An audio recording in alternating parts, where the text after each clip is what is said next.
Nous sommes dans l'octave pascale, toujours dans la joie de la résurrection de notre Seigneur Jésus-Christ.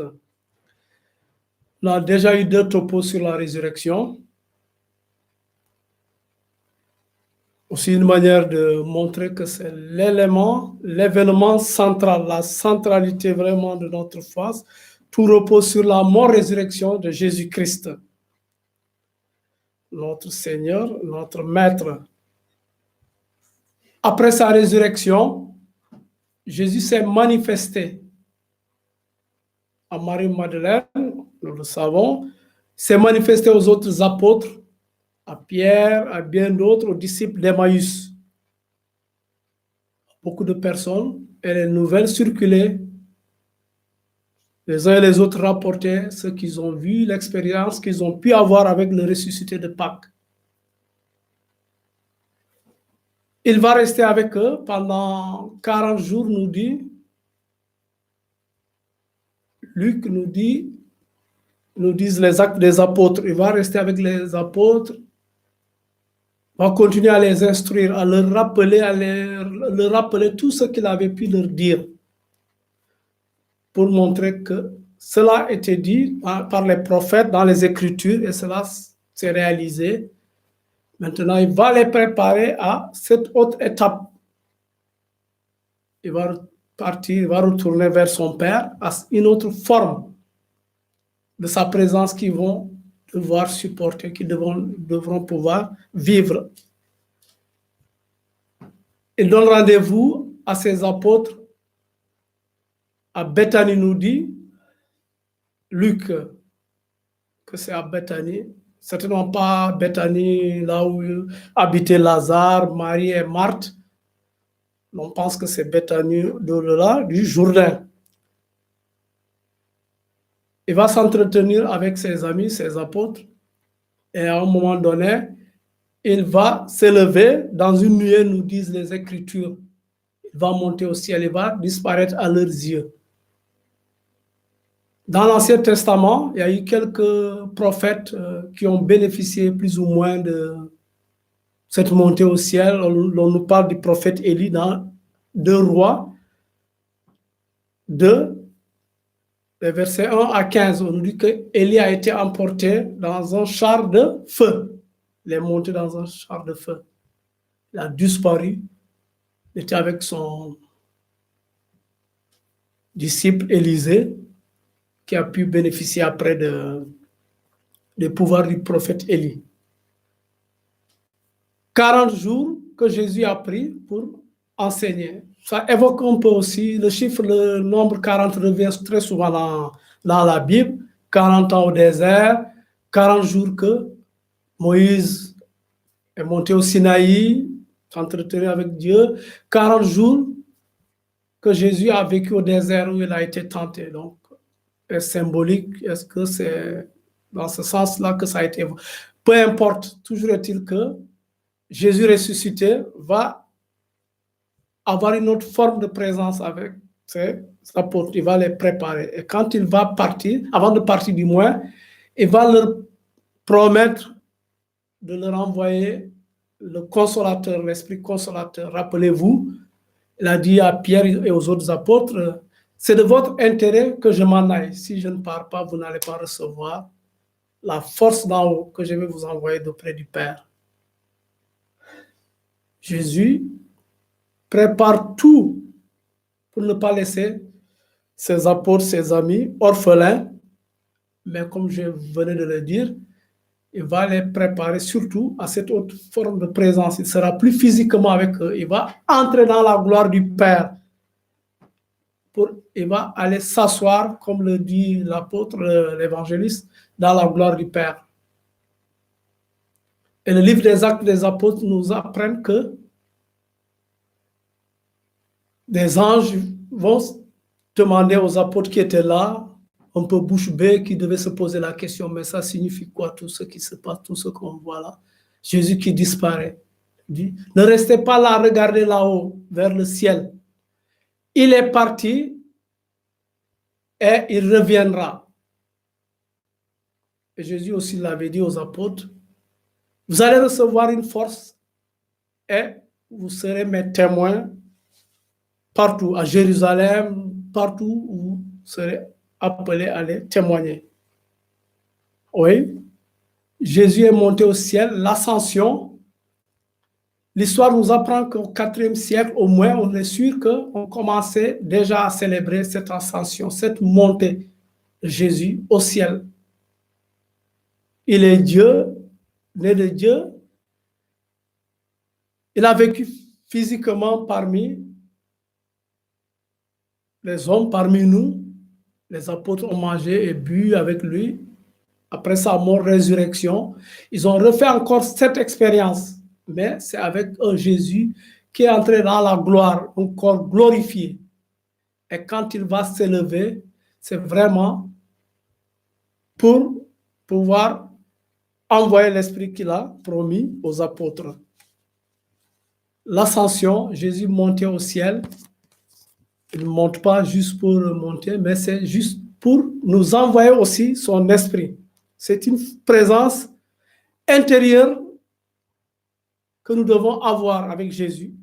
Une présence universelle. Jésus, maintenant, il va entrer, c'est comme s'il reprenait la place qu'il avait avant de naître dans le sein de la Vierge Marie. Il reprend sa place puisqu'il est Dieu. Et nous devons aujourd'hui nous habituer à cette présence de Jésus ressuscité. L'ascension, Jésus qui repart auprès du Père pour entrer définitivement dans la gloire. Pour nous, c'est aussi un acte de foi à poser. La mort-résurrection, on est revenu sur la résurrection du Seigneur.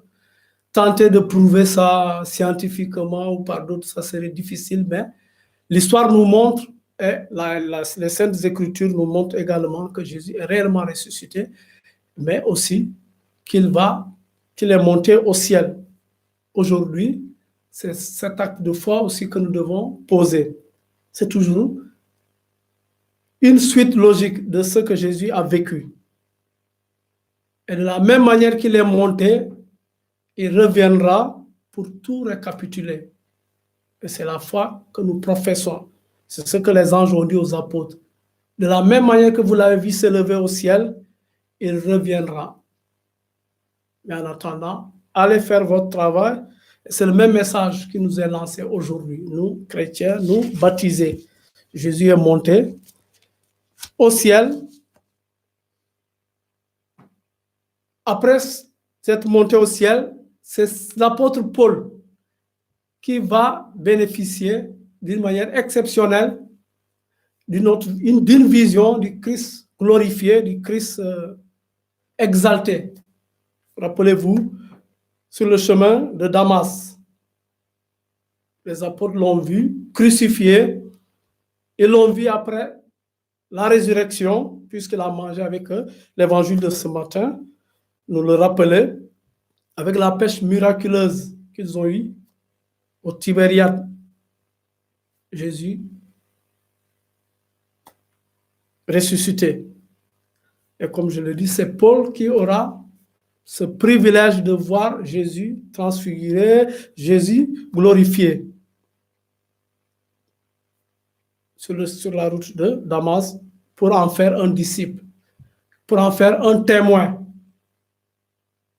Et Paul le dira, à l'avorton qu'il est, il a eu la chance d'avoir eu cette manifestation, cette apparition de Jésus glorifié qui nous envoie témoigner.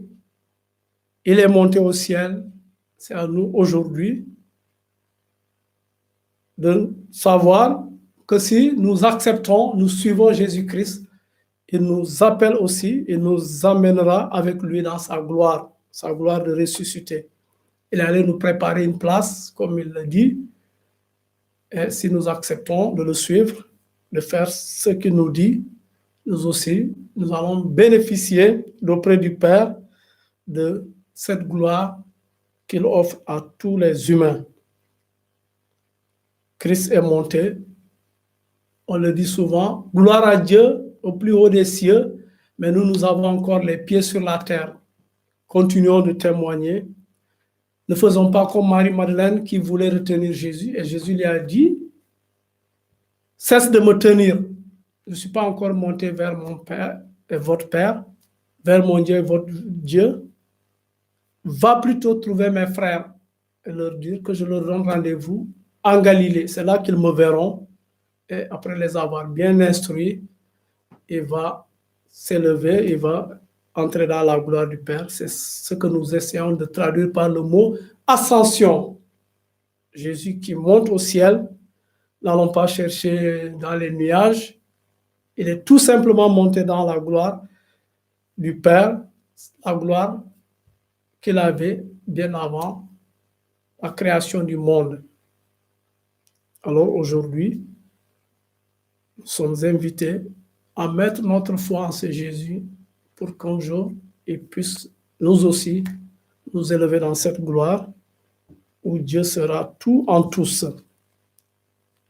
Ascension qui était fêtée à un moment au IVe siècle, plus ou moins en même temps que la Pentecôte, parce que c'est des événements qui se suivent et qui sont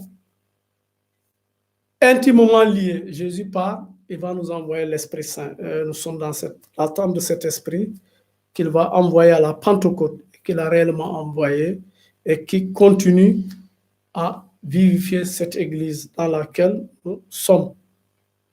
Alors, avec les apôtres qui ont vu Jésus s'élever, nous aussi, nous allons, avec nos yeux de la foi, regarder Jésus s'élever et continuer à témoigner de lui qui est mort et ressuscité pour le salut de tous les vivants.